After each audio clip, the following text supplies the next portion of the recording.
Chapter 58 Encounters and Telegrams.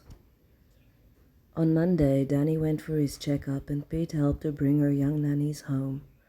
Francine was due in less than a month. Sarah was not far behind her, and the other three were also due later in the year. She left Lancelot with Pete. He still had some stud duties to perform. She watched with great joy as her heavily pregnant goats explored their paddock and capered. Pete wanted to reinforce her fences in one spot and told her to take the pickup and buy some feed and fencing equipment in town while he started. She drove to town with his list. There was just a sales lady at the feed store, and she struggled alone to load up the bag of goat feed. She was unaware of anyone nearby when large hands took the bag from her and hoisted it on the pickup. Albert Nell, in uniform, was smiling down at her.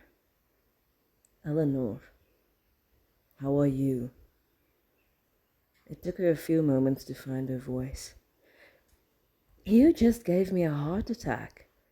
Thank you for the help." "Sorry for the fright. How are you?" "Very good, thanks. I took my goats home today, hence all the feed and fencing stuff." "You have your own place now?" "Yes, it's very exciting." He picked up her left hand. She tensed. "You're married," he smiled. "The Canadian or the Irishman?"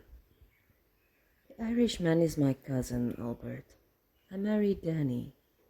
He nodded. "I seem to owe you an apology, Eleanor. Christina pointed out that I was a prime ass to her, you and your cousin. I'm very sorry. I realized that I behaved badly. I liked you, and I was really just looking for a fight anywhere I could find one. It's absolutely no excuse, but I'd gotten the news from home that my father had died from a heart attack, and I couldn't go home to be there. We hadn't parted on the best of terms. He was very much against me joining the RAF, and we hadn't spoken to each other again. Sorry. I don't know why I'm telling you all the details, but as a way of explanation, it went to my head a bit, and I behaved badly towards you and people important to you." She shook her head. "No, Albert, it's fine. It's quite all right. I'd all but forgotten about it. I'm very sorry for the loss of your father."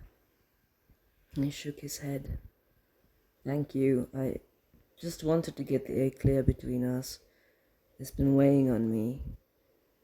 Ask Christina my forgiveness if you see her, please. I had no right." He shrugged. "I wish you happiness, Eleanor. Give my regards to your husband." She stared after him as he walked away, shook her head to clear it, and switched the old pickup on. When they were done at the cottage, she drove back with Pete. She didn't know if she should tell Christina about Albert. The decision was taken from her immediate thoughts when they pulled up at the house. Aggie came storming out and grabbed Pete. She was both sobbing and talking, and held a telegram that she urgently shoved at her husband. "He's coming home! He's coming home!" Pete sat down slowly on his heels in the spring mud. Aggie then grabbed Eleanor. "Our son is coming home! Hank is coming home!" Eleanor held her tightly. Pete looked up at his wife. "Aggie, he doesn't say how badly he was wounded, but if the Navy doesn't want him, he's not going to be really well, is he?" "It doesn't matter, Pete. He's coming home to stay."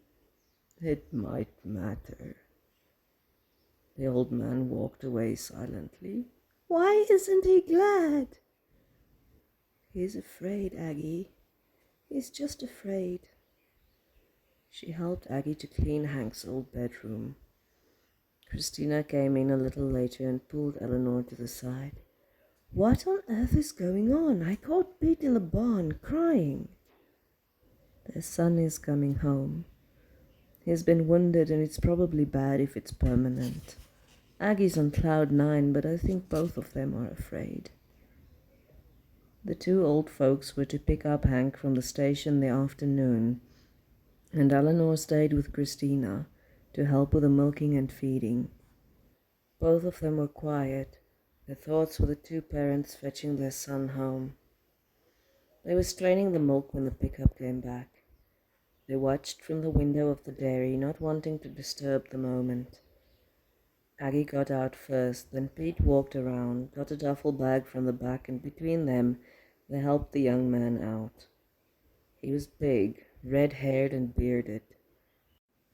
His crutches slipped in the mud, and the two old ones had to steady him. His right leg was gone from just below the knee.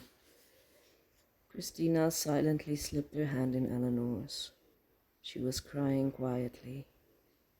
"Oh, dear heavens, Eleanor, how much is this war going to cost?"